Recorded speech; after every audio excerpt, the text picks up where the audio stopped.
Today on Locked On Rockies, the Rockies log jam at first base and right field is going to cause some issues for them, but how soon can you be aggressive on making trades with some of this depth, especially when you have to factor in the health of two major pieces of this puzzle?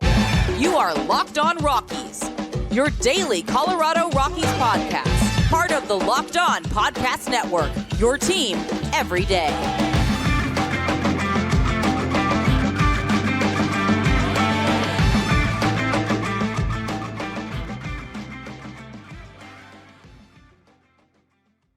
Rock on Rockies fans, welcome into the Locked On Rockies podcast for today, the first day of December. Whoa, isn't that crazy to say? The first day of December here on the Locked On Rockies podcast, your home for daily Colorado Rockies talk right here on the Locked On Podcast Network, where you can find your team every day. If your team is the Colorado Rockies like me, well, you're in the right spot because that's what we do around here, is talk Rockies baseball each and every day here, as long as some things don't get in the way. You know, sometimes life happens, but, we talk Rockies baseball with you, the everydayers, the fans, the people that make us your first listen of the day. Shout outs to you guys, gals, non-binary pals, all of those folks taking care of us here on the Locked On Rockies podcast. Really, really do appreciate you. As we're getting into the tough part of the offseason here, not a lot of news, not a lot of stuff going on with the Rockies and certain hypotheticals. I wanted to talk a little bit more about how the Rockies can go about clearing playing time and the worries about trading away your depth too quickly here, as the Rockies have to figure out what they with bringing back Charlie Blackmon, which I agreed with and I was excited for. I've been upfront about that. And with Kris Bryant's injury history, you have two key players factoring into your right field DH first base situation, and that drastically impacts how you're going to use some of these players. So we're going to talk about that. Also saw an interesting Nolan Jones stat that's just a little bit of something that kind of reminds you of the promise we saw from Nolan Jones. We'll talk about that coming up later in the show. Before we dive into everything today, today's episode is brought to you by FanDuel. Make every moment more. Right now, new customers get $150 in bonus bets with any winning $5 moneyline bet. That's $150 if your team wins. Visit FanDuel.com/lockedon to get started. All right. So we've talked about this a bunch right now. The Rockies have a really, really tough situation brewing when it comes to first base, right field, and DH. Tough is in the matter of there's a lot of people that need playing time, and there's not enough spots to get them. The consistency. As I preach over and over again, consistency. You cannot value and you cannot see what you have in a player until you let them take consistent at bats, until you let them see the field and play consistently, even if it is just a week or 2 weeks or something like that. They have to earn the longer stretches, absolutely, but you need to give them an opportunity. And far too many times did we see the Rockies call up players last year and do nothing with them. Far too many times we've seen them call up players in the past and do nothing with them. But now, with the Rockies and the fact that they are going back with Charlie Blackmon and have Kris Bryant, you're severely limited with what you can do with those players that need playing time. Your Hunter Goodmans, your Tolias, your Monteros, and so on and so forth. But the biggest issue and the biggest concern that I have right now with thinking, well, we kind of saw Michael Toglia. He had some consistency. We know, is he really factoring in? Is he going to be able to outperform Sean Bouchard? Put Sean Bouchard in this category as well. Is he going to be able to impress in the outfield and take over, or do we really want that defensive first baseman that we were thinking of? Well, you sit there and you can bring that up, but what happens if Kris Bryant gets hurt? What happens, which can seem likely? What happens if Charlie Blackmon gets hurt? It can happen. Both of these players missed significant time last year. And so with the Rockies, they got to make deals. And if you find a deal you like sooner rather than later, that's fine. You go for it. Absolutely. But you have to be hesitant a little bit about trading away all the depth that they have. Because can you sit here right now and fully say that you're 100% confident that the Rockies can get through 2024 with a healthy Charlie Blackmon and a healthy Chris Bryant? Say 130 game minimum for both of them. Factor in some rest days, factor in, whatever. Can the Rockies really count on 130 plus games from the two of them next year? I think Charlie Blackmon might be might have an argument for being there, but the point being, if they move too much just to because look at how things are shaking out. Look at some of the names and look at how it's already going in free agency. Rockies are going to replenish their pitching depth via the trade. That's the only real option for pitchers of note. They might be able to grab some waivers, might be able to grab something simple, minor league deals, etc. But these pieces are going to be the somewhat more interesting pieces to trade. I mean, if you value these prospects as highly as you have, then they're going to be the more valuable prospects to move. But they're going to be the deals that fall, that flow under the radar, most likely.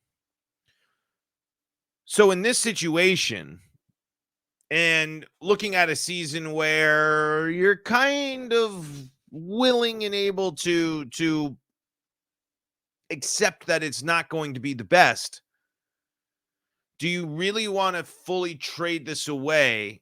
Some of these prospects that might pay off more down the line for pitchers that you can get on shorter term deals? Or do you want to see what you got with these guys?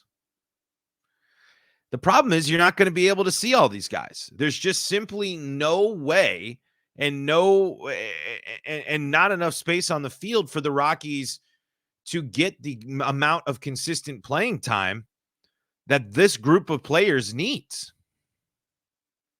It's already going to dip into the presence of Montero. And he's at the top of the list of people that needs to prove it. That needs to show that this year, that this season is it. But after that, then it's, Hunter Goodman's with adding back in Sean Bouchard. Where does he factor in the list of people? Does that knock Michael Toglia now down to third in the get in the rotation of playing? Because they go Bouchard in right, Blackmon in as a DH, and Charlie as and Chris Bryant is the first baseman. Montero is the first baseman. These lineup issues are really going to get in the way of what we can see from these guys. So is it going to be better to trade them before the season, before a tough stretch makes them a little less desirable? It's an interesting thought. But can the Rockies really afford to part from that depth? I don't really know. I mean, but the problem, it's kind of hard to just say that, or it's kind of hard to say, well, if you got players that you're not going to play, you got to see what you can do with them to fill areas that you desperately need. And let's talk about that coming up in segment number 2. Before we do that, though, going to tell you about our friends at FanDuel. FanDuel is the number one sportsbook for all your NFL action and all the NFL deals. Stay hot at FanDuel as the weather gets cold, and it's getting cold, folks. Right now, new customers get $150 in bonus bets with any winning $5 moneyline bet. So if you believe in your Denver Broncos or whatever your favorite team might be, a winning $5 moneyline bet's going to get you $150 in bonus bets if your team wins. If you have been thinking about joining FanDuel, there is no better time to get in on the action. The app is super easy to use, and there's a wide range of betting options, including spreads, player props, over-unders, and more. So visit FanDuel.com/lockedon. That's FanDuel.com/lockedon for all the action this NFL season, including $150 in bonus bets with any winning $5 moneyline bet. All the action available at FanDuel.com/lockedon. FanDuel.com/lockedon. FanDuel, the official partner of the NFL. This is the Locked On Rockies podcast for free and streaming on your favorite streaming service, bringing you your daily Colorado Rockies talk right here on the Locked On Podcast Network, bringing you all the good stuff about Rockies baseball here on the wonderful, wonderful Locked On Podcast Network, favorite streaming services, and the Locked On Rockies YouTube channel, where you can be part of the show. You can subscribe, be in the comment section. Let me know what's on your mind. And let's see here. We have Matthew Garcia says, I wonder why they don't play Jones in right field. With that arm, he could be dangerous and hold runners going to first and third and throw out a ton of them. Right field is smaller at Coors, and his range is somewhat limited. Oh, he'll play some right field this year. That for sure will happen. I just think they're going to put him in left because right field, again, you have so many players that you need to figure out what's going to happen. But could Sean Bouchard maybe go to left or something of that nature? And Nolan Jones plays right to really utilize that arm, that cannon. Certainly could be a factor. I think you'll see him in right field at certain points this year. All right. Before we continue our logjam conversation here and figure out what's the best course of action for the Rockies, talks about the Locked On Rockies YouTube channel. Locked On's also launched the first ever national sports 24/7 streaming channel on YouTube. Locked On Sports Today is here for you 24/7, covering the top sports stories of the day with the local experts of Locked On, plus our national shows covering every league. Go to Locked On Sports Today on YouTube and subscribe to the first ever national sports 24/7 streaming channel. All right. So we're talking about basically how can the Rockies navigate and handle this situation, and when is too soon or too late to trade some of these prospects. And I don't know if you're going to get to a moment where it's too late. Maybe if the Rockies give a chance to some of these guys and they severely underperform and there was value before the season that some teams were interested in, I can see why it'd be waiting too late. But when you do have the injury-prone nature of those two key players in this situation, in Brian and Blackmon, you can't underestimate the value of depth. I mean, look at how much the Rockies were burnt by a lack of pitching depth. But if you're comparing things, the Rockies have much more depth at position players and through their position player system than their pitching. So if the only way to handle this situation and then really if you're dealing and you're like, man, I don't know how we're going to get them in. It's the middle of spring training or spring training is going in and you're not even finding time for some of these guys in spring training. Then you got to make a move. You got to replenish that starting pitching depth, because I think the Rockies are going to feel a little bit are hoping that some of these guys coming off of injury this year are going to be able to help some of the younger guys and be able to bolster and add that depth. But the fact of the matter is, there's so much work to be done with that pitching staff that I think you're going to be put into a position where you're going to have to say, man, we really need to add some major league ready arms. We got some guys. We don't necessarily know how they fit into the puzzle. Well, let's make a move. Let's see. Let's go from there. Let's see if a change of scenery helps these guys. Let's see if a change, the XYZ type of things that go in and factor into the, the decisions. But I do worry about running out of depth in the season. We've seen some tough injuries. We've seen some tough injuries in spring. We've seen some stuff that gets me just worried about moving too quickly away from some of these guys. But the question is, though, we pointed out with the schedule and everything, what if the Rockies punt early? What if a month in they see it? What if this is the year that they just say, you know what?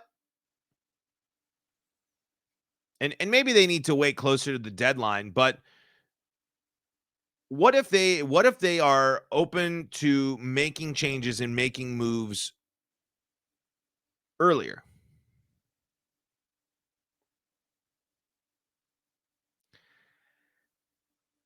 I think that's I think the Rockies are going to be put into a position where they're gonna have to make those moves. I don't think the Rockies can go through this offseason and throughout the season and all the way up to the trade deadline with the current roster as is, with some of the guys. Because whether it's prospects or young guys that are being traded, or some of the vets. I mean, it's really interesting to see how much the Brendan Rodgers trades have been brought up this offseason. Makes me kind of think that there's a little bit more there. This is what's just so difficult about being in the position that the Rockies are in. You don't have a lot of knock your socks off prospects that you're going to be willing to part with, especially the ones that we've seen up at the top, and you aren't going to be able to compete to build your pitching rotation through free agency.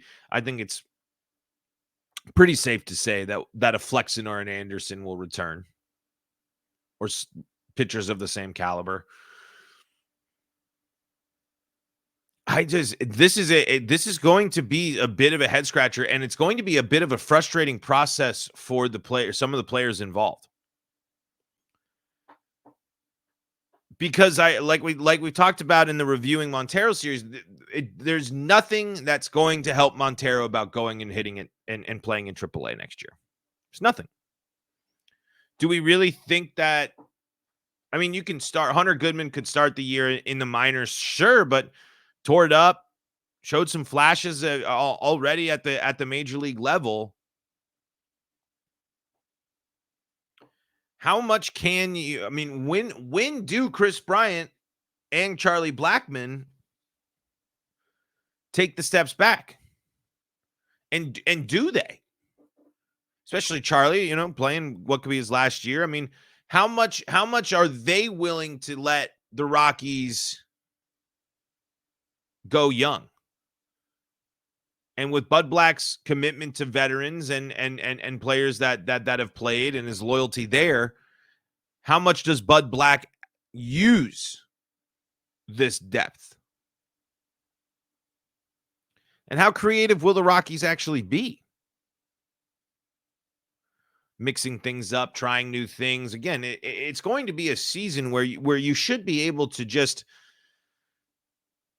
try the different combinations and see what's working for you. But unfortunately, you're going to be really limited by the fact that that 2 out of the 3 positions that you can fill with some of these guys that you need to see more from are 2 of the veterans that play a pretty big role on your team. They're also 2 of the bigger health question marks on your team as well. So it's a tough spot. I mean, I don't think the Rockies are going to do too much with the young guys before the season. If the Rockies make a move, if the Rockies are changing things up, I think it's going to come from a veteran player. At least from the prospects that are major league ready.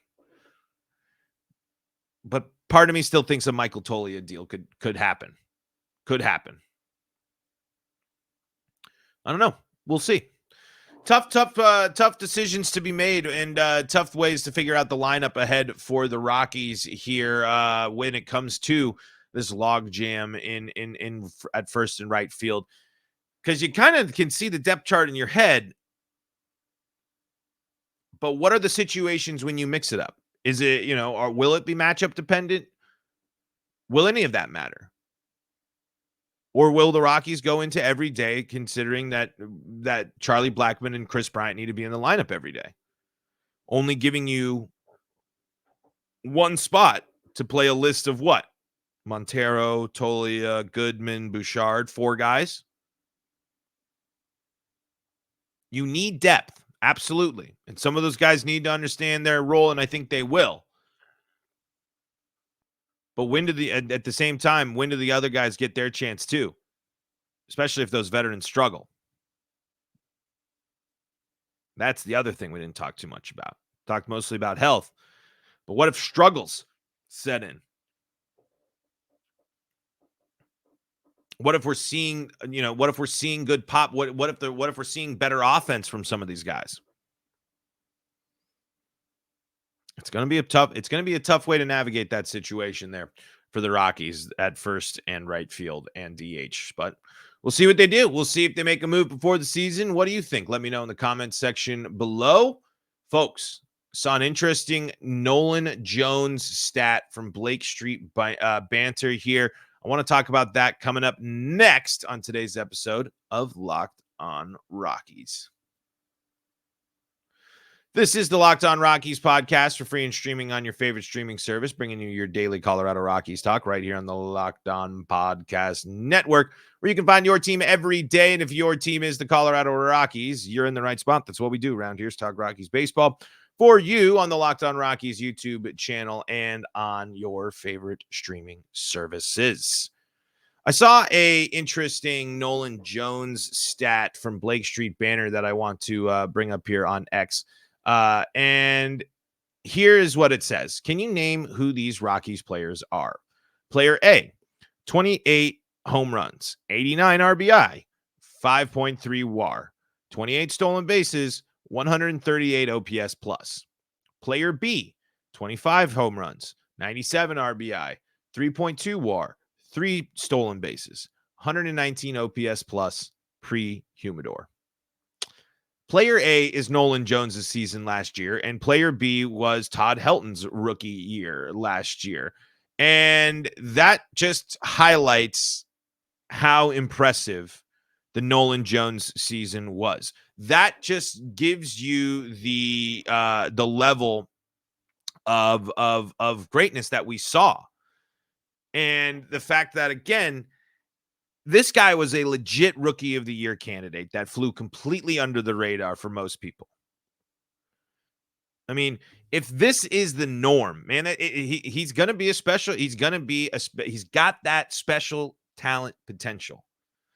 Anytime you can compare yourself to Todd Helton, anytime that you can improve on Todd Helton, you're in the right spot. Especially when you consider that Todd Helton, as Blake Street Banner points out there, finished second in Rookie of the Year voting that year. So if it was a full season, I mean, if we saw the full season from Nolan Jones, and it was certainly close. I know it wasn't all the way, but it's something it's a moment when when you see the numbers. Those are the moments you can step back and say, all right, Rockies, good move. And that's something interesting. That's a guy to watch. That's a guy that can change the game for the Rockies and change the narrative. And if this is only the beginning, who knows what's ahead? I just think with everything with Nolan Jones, and as excited as we are, I do believe in sophomore slumps. It's not gonna be the end of the world, and I hope that I hope he proves me wrong. But I just put a little bit of hesitation on there as when we go into year 2, as teams make an adjustment. But to see that stat and to see that start, that's the good stuff. That's the important stuff. Those are the reasons to get excited. I mean, especially when you look at the fact that he, 25 more stolen bases, nearly 20 more OPS plus, only behind less than only 8 RBI behind behind Helton while hitting 3 more home runs. I mean, 30-20 isn't going to be that crazy for Nolan Jones next year, man. And that is huge. That is that is production this team needs so desperately. So desperately. Nolan Jones probably going to factor into the logjam over there in right field too. When we talked about if he's playing right. The fact of the matter is the Rockies have players they probably need to trade to address the position that they need the most, pitching. And the best way to do that's through the trade. I just don't think you can sit here and be fully gung-ho to trade away all the prospect depth or all the depth that you have on your team, given the fact that you got injury concerns and concerns about some of your veteran players making it through the season. But we'll see. See how the Rockies approach the deadline or the winter meetings coming up here. We'll see how active they are. We'll see if anything gets going there with baseball. Started to see some free agent signings and such, but not too much I've heard with the Rockies. Old friend Garrett Hampson just signed with the Royals there. So he's the utility man life. Going to be bouncing around probably there for a bit as he's going around. And I'm trying to think of if I saw any other former Rockies sign deals of late. Maybe I'm missing some, but I didn't. But anyway, folks, that is going to do it for today's episode of Locked On Rockies. Thank you so much for joining us and tuning into the Locked On Rockies podcast, which you can find on your favorite streaming services, bringing you your daily Colorado Rockies talk right here on the Locked On Podcast Network. Thank you so much for making us your first listen of the day. Really, really do appreciate it. Really do appreciate you all tuning in and joining us there and subscribing to the Locked On Rockies YouTube channel. Really, really appreciate your time because I know you got a lot to listen to. And to listen to us, that's the best. Appreciate it a lot. Hey, for your second listen of the day, Locked On MLB's got you covered for more baseball news. And if you need more Colorado sports coverage in a prime time for Colorado sports, Locked On Broncos, Locked On Avalanche, Locked On Nuggets, and Locked On Buffs got you covered all this season long. And any season long. All on the Locked On Podcast Network. Folks, until next time, this is Paul Holden saying so long from the Locked On Rockies podcast.